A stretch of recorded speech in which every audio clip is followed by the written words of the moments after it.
All right, everybody, welcome back to That's Football Podcast, the number one place on YouTube for honest football debate, real opinions, and absolutely no sugarcoating. If you're new here, subscribe now, hit that bell, because we do not hold back on this channel. And if you're already part of the family, you already know what we're about. I'm your host, Mark Goldbridge, and today, we have got a spicy one for you. We are talking World Cup 2026. The biggest football tournament on the planet has finally arrived, and we have got so much to get into today. But before anything else, I need to address something. Because one of my guests today, a man I respect, a man I like, a man I genuinely enjoy having on this podcast, has gone and said something absolutely outrageous about one of the greatest footballers who has ever lived. He has come out and said, publicly, on record, that Cristiano Ronaldo will fail at this World Cup. Won't score, won't deliver, will be a flop. Now, I could have just done a thumbnail, big angry face, Rory Jennings is wrong. But instead, I've brought him on so he can explain himself.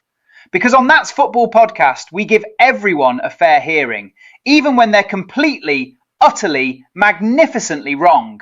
Ladies and gentlemen, Rory Jennings is in the building. Rory, welcome back to the show, mate. Mark, always a pleasure, always an honour to be on That's Football Podcast. And look, I stand by every word, every single word. Of course you do. Of course you do. Right, let's get straight into it. Rory, before we get to Ronaldo, I have to ask you, because the World Cup has just kicked off, are you actually excited about this tournament, or are you just here to wind people up? No, genuinely, Mark, hand on heart, I am really excited about this World Cup. And I'll tell you why.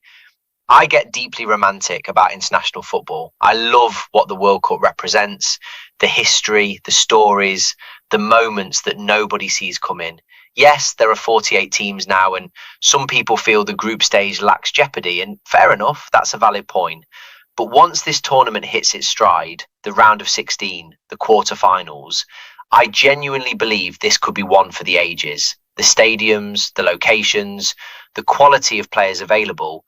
I think it's going to be a special, special tournament. I cannot wait. Right, I agree with that. And look, some of the stadiums are just incredible at this World Cup. I was on the BBC website last night for about half an hour, just going through every single stadium like a little kid with a Panini sticker book. And I have to say this, how is the final not at the Azteca?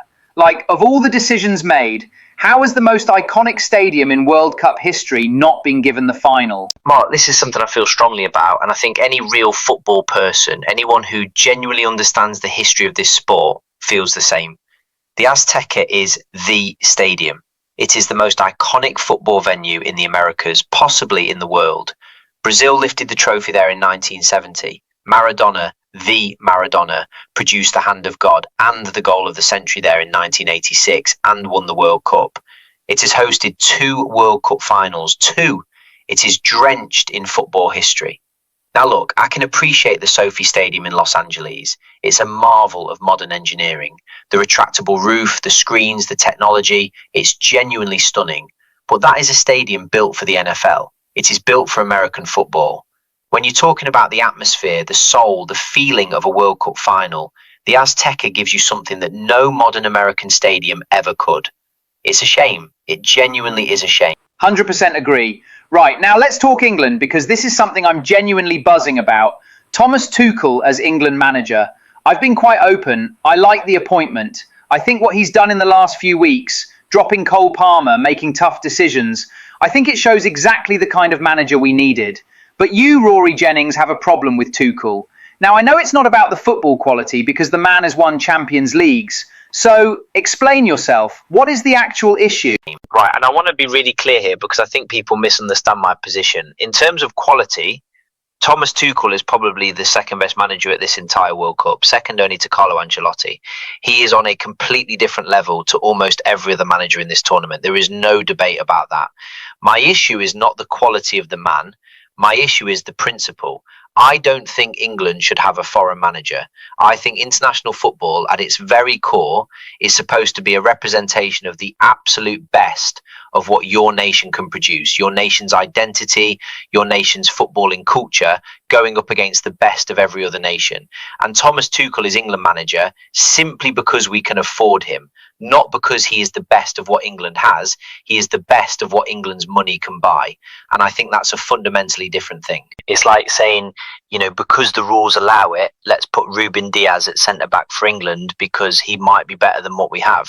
The rules allow it, but does it feel right? I don't think it does. But Rory, and I'll push back here, we gave it to Southgate. We gave it to Sam Allardyce. We have tried the English manager route. And I look at the options. I mean, with respect to Eddie Howe, who is a good manager, but you're asking Eddie Howe to walk into a dressing room with Harry Kane, Jude Bellingham, Bukayo Saka. When the pressure hits in a World Cup semi-final, does he get that respect? Isn't this just a symptom of the fact that we simply don't have elite English coaches right now? And that's exactly my point, Mark. That is the problem. And you're right, we don't have elite English coaches.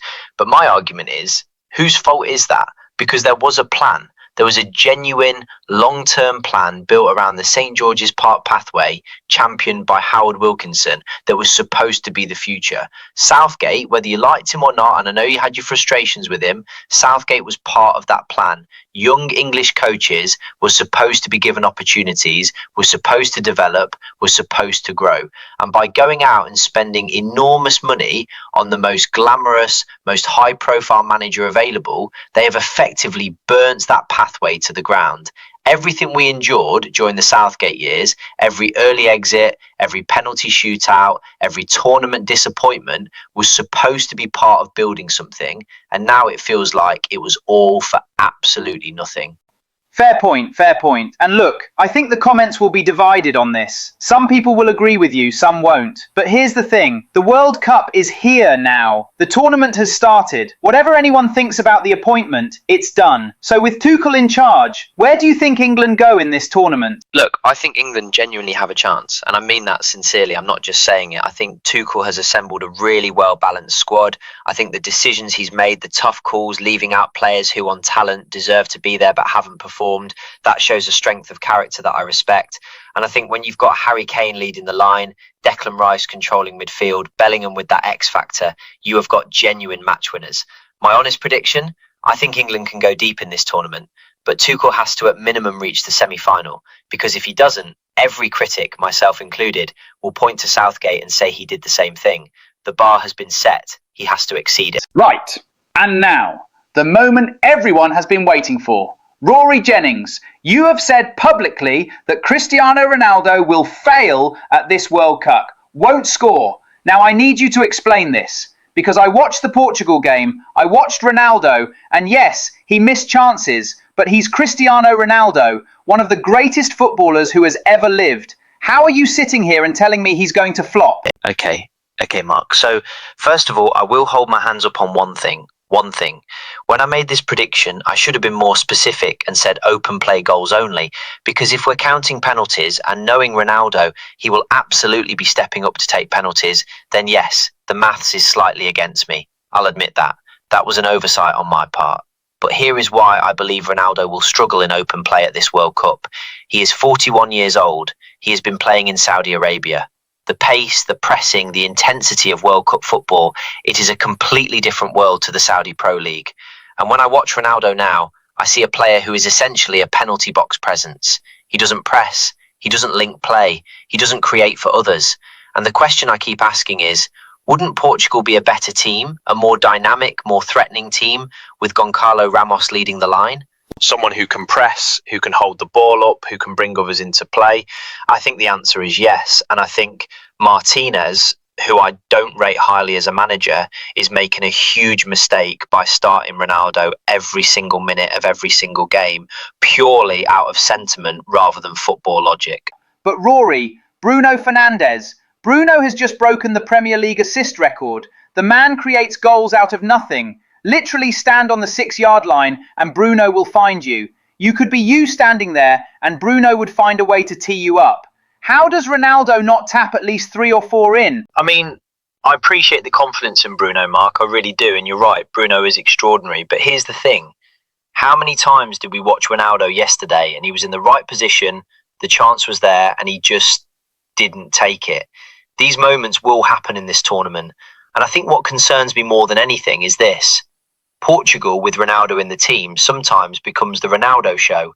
The game plan, the structure, the entire system starts to revolve around one man who, at 41, is no longer operating at the level that would justify that. Brazil had a similar problem with Neymar. Argentina arguably still have it with Messi. But the difference is, Messi at his worst is still better than most players at their best. Ronaldo, and I say this with genuine respect for an all-time great, I'm not sure that's still true. All right, final question. Who wins the whole thing? Who lifts the World Cup? You know what? I think Spain are the team to beat. They are the reigning European champions. The talent they are producing right now is extraordinary. The quality of their squad, the style of football, the managers they produce, the players coming through. What Spain are doing right now as a football nation is genuinely incredible. I think Spain are the favourites. But, and I say this with a lot of heart, I will not rule out England. I think for the first time in a long time, I genuinely believe we have the squad, we have the manager, we have the opportunity. Let's see if we take it. And I'll tell you what, I'm going England. I went Arsenal before the season started. People laughed. They won the league. I'm going England. Harry Kane lifts that trophy, and I want Rory Jennings watching it, knowing Ronaldo scored a hat-trick in the semi-final. Rory, thank you so much for coming on, mate. Always brilliant, always honest, always controversial. Make sure you guys subscribe if you haven't already. Leave your comments below. Do you think Ronaldo flops? Do you think England can win it? Get involved. And Rory is going to be back on That's Football podcast for some watch-alongs during the tournament, so watch out for those. Rory, take care, mate. Always a pleasure, Mark. Can't wait. See you all on the watch-alongs. Come on, England. There you have it, people. That's Football podcast. If you enjoyed this, like this video, subscribe, and I will see you very soon. Take care, everyone. Come on, England!